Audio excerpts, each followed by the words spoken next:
Dans le cadre de l'amélioration des conditions de vie des détenus, il faut dire que jusqu'à présent, l'indemnité journalière est de 1152 francs par jour. Dans le cadre du projet de loi de 2025, cette somme de 1152 francs par jour et par détenu a été portée à 1300 francs. C'est vous dire donc que, qu'on le veuille ou pas, nous sommes dans cette dynamique avec les ressources que nous avons, avec aussi cette observation fondamentale que nous n'en sommes qu'au début. Pour les autres questions qui ont été posées, dans le cadre de... On nous a parlé de la lumière sur les morts que nous avons enregistrés depuis 2021. Une enquête est en cours et je crois d'ailleurs que c'est une question de principe et tout simplement de crédibilité. Je pense que si, pour des faits aussi graves qui ont ému tout le monde, et dont certains, autant pour moi, se sont passés en direct, c'est-à-dire sous l'œil des caméras, que ces gens, que ces morts concernant nos compatriotes puissent rester impunis, ce serait un mauvais signal.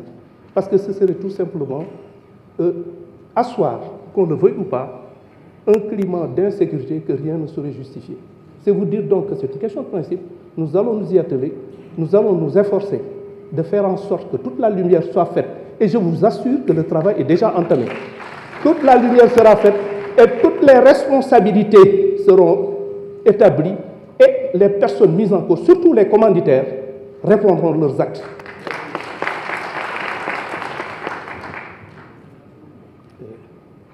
C'est vrai que beaucoup de questions ont été posées sur des procédures en cours, dont également l'affaire concernant Didier Badji et l'autre, ce qui veut dire que Fulbert Sambou, excusez-moi, Fulbert Sambou, cette affaire est en cours d'instruction.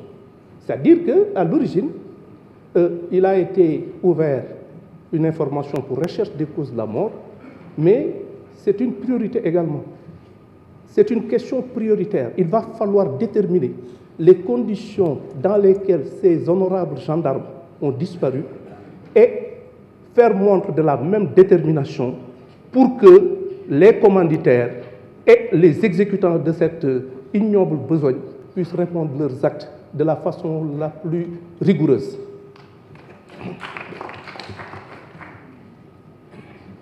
On nous a parlé de la création de nouvelles institutions. Je m'étonne que cela vienne de la part de personnes qui ont traversé les régimes et qui ont eu à être témoins de transformation du Conseil économique et social qui, effectivement, n'ont eu qu'à changer de nom avec les mêmes réalités. Ce que je peux dire, c'est qu'en tout état de cause, la création de nouvelles institutions n'est pas à l'ordre du jour. Parce qu'on a d'autres priorités, on a d'autres impératifs que nous nous efforcerons de respecter au mieux des intérêts des Sénégalais. Pour les autres affaires qui ont été évoquées, je rappellerai toujours que le temps de la justice n'est pas celui du politique. Mais encore une fois, toutes les affaires qui méritent de trouver une solution au mieux des intérêts de la République, toutes ces affaires feront l'objet d'un traitement particulier. J'ai été interpellé sur, en particulier, un certain nombre de questions, notamment le cas de la dame Mariama Sagna. Un honorable député a eu à poser son cas. Dans cette affaire, il y a eu deux personnes qui ont été jugées. Il s'agit de Saliou Boy et Ousseynou Diop. Ils ont été poursuivis pour association de malfaiteurs, viol collectif, meurtre, avec usage d'un moyen de vol en réunion, commis la nuit avec usage d'un moyen de locomotion. Cette affaire a été jugée par la chambre criminelle du tribunal de grande instance de Pikine-Guédiawaye le 2 janvier 2024.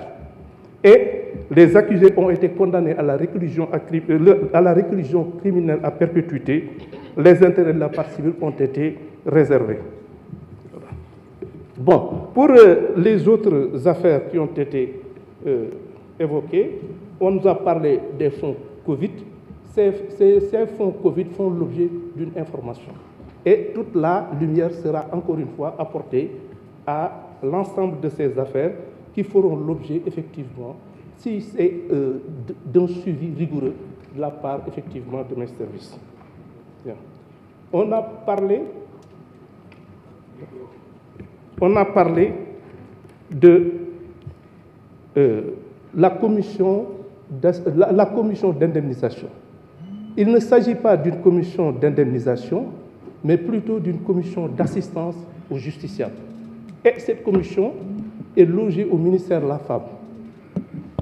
Et cette commission travaille régulièrement pour apporter de l'aide à l'ensemble, effectivement, des personnes qui ont été victimes des malheureux évoqués. Il est dit aussi, l'honorable député Bousso a parlé du problème de l'accès à la justice. Elle nous a également rappelé un principe qui nous est cher, suivant lequel nul n'est censé ignorer la loi. Vous savez, madame, ce n'est pas un principe sénégalais, c'est un principe universel. Si on dit que nul n'est censé ignorer la loi, c'est juste une question de commodité. Une question de commodité dans la mesure où les lois, quand on les vote, quand vous les votez, et que ces lois sont promulguées et publiées, mais personne ne peut invoquer devant une juridiction, je ne suis pas au courant. Sinon, on va condamner absolument personne. Si effectivement on pouvait dire que mais attendez, en ce moment-là, les palais de justice, les tribunaux seraient tout simplement impuissants à régler ce genre de choses. C'est dire donc que, comme j'ai l'habitude de le dire, c'est une question de commodité parce qu'on ne peut pas faire autrement. Évidemment, comme vous le suggérez, il y a possibilité de faire en sorte qu'il y ait une meilleure vulgarisation de ces infractions. Dans le cadre de l'école, dans le cadre de certaines associations sportives, par tous les moyens susceptibles justement de faire en sorte que l'écrasante majorité, sinon la totalité de nos populations, puissent être au courant de certaines infractions. Mais en tout état de cause, on est dans cette dynamique. Et puis, l'érection de plusieurs maisons de justice au niveau de